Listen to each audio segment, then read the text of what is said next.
Boa tarde a todos. Eu quero agradecer a presença de vocês e anunciar que estou aqui ao lado do engenheiro Carlos Rocha e do jurista Marcelo Bessa, advogado, ambos contratados pelo PL. Muitos de vocês devem estar se perguntando por que eu resolvi pedir um relatório sobre o processo eleitoral.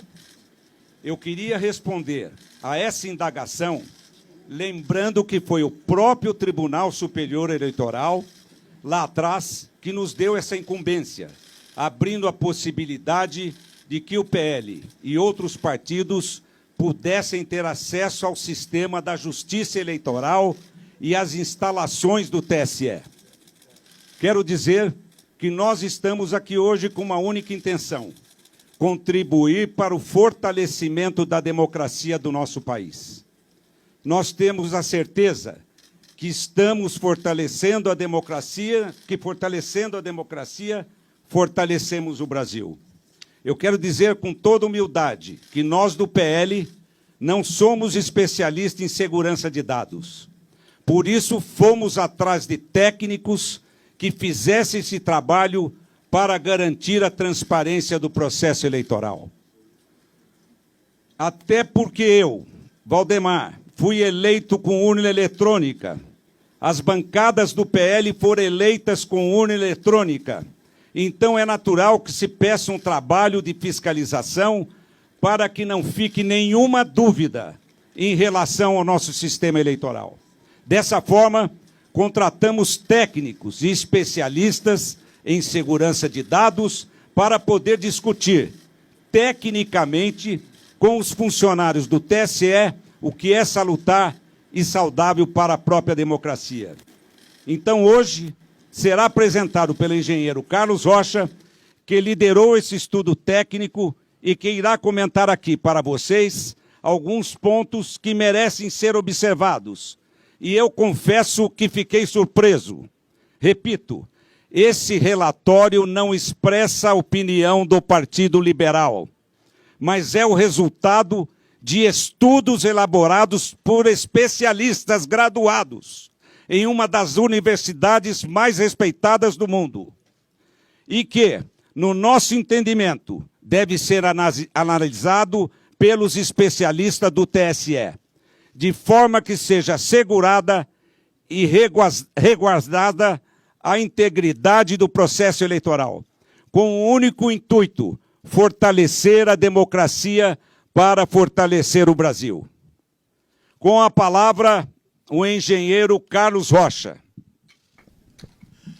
Boa tarde a todos. Muito obrigado aqui pela oportunidade de falar com vocês. Em primeiro lugar, eu gostaria de destacar que esse ano nós tivemos um avanço muito grande, liderado pelo TSE, na transparência eleitoral. E é um processo de avanço.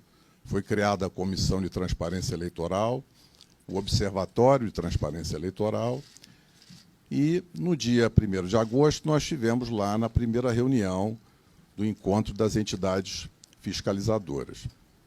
Naquele momento, recebemos, inclusive, vários documentos, sendo que um dos documentos muito interessante, muito bem feito, é o glossário das eleições informatizadas de 2022. E nesse documento, então, estão descritas as funções dos diferentes arquivos que são gerados pela urna eletrônica.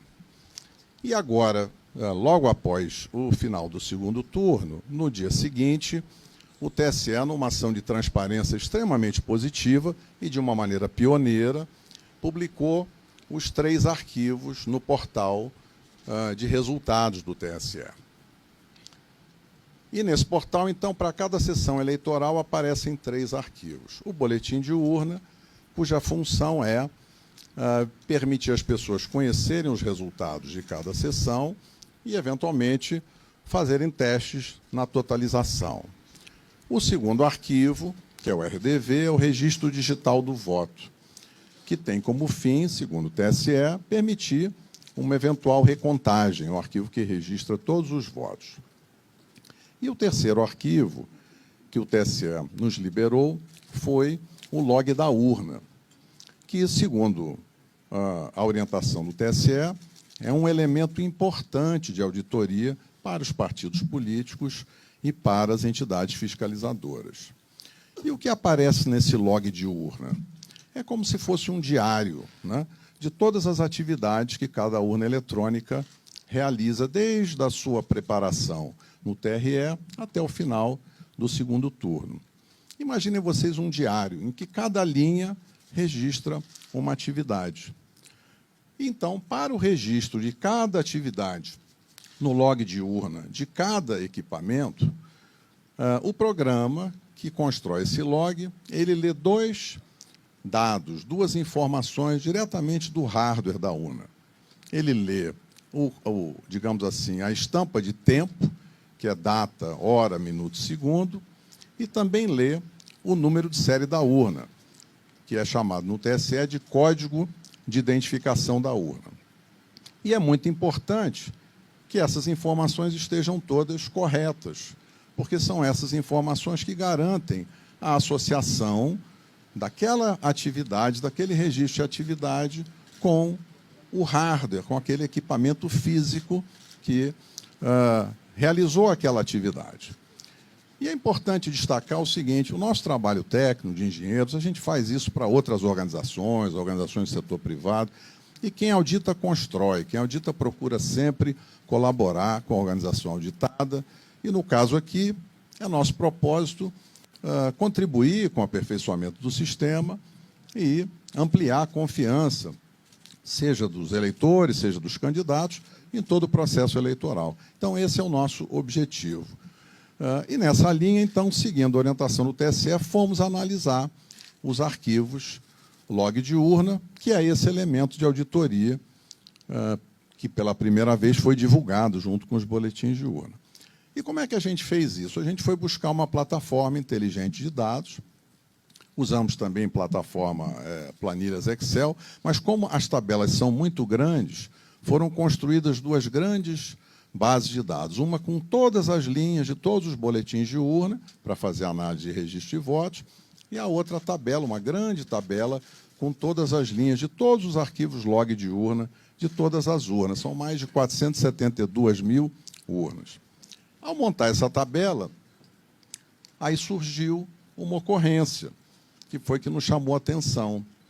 Em alguns milhões, na realidade, em alguns bilhões de linhas, aparece apenas um número, que é um número inválido, ele está fora da faixa de numeração. Os códigos de identificação da urna, que são o número de série, eles vão até um valor de 2 milhões e pouco. E esse número que aparece lá é um número de 67 milhões e uns quebrados.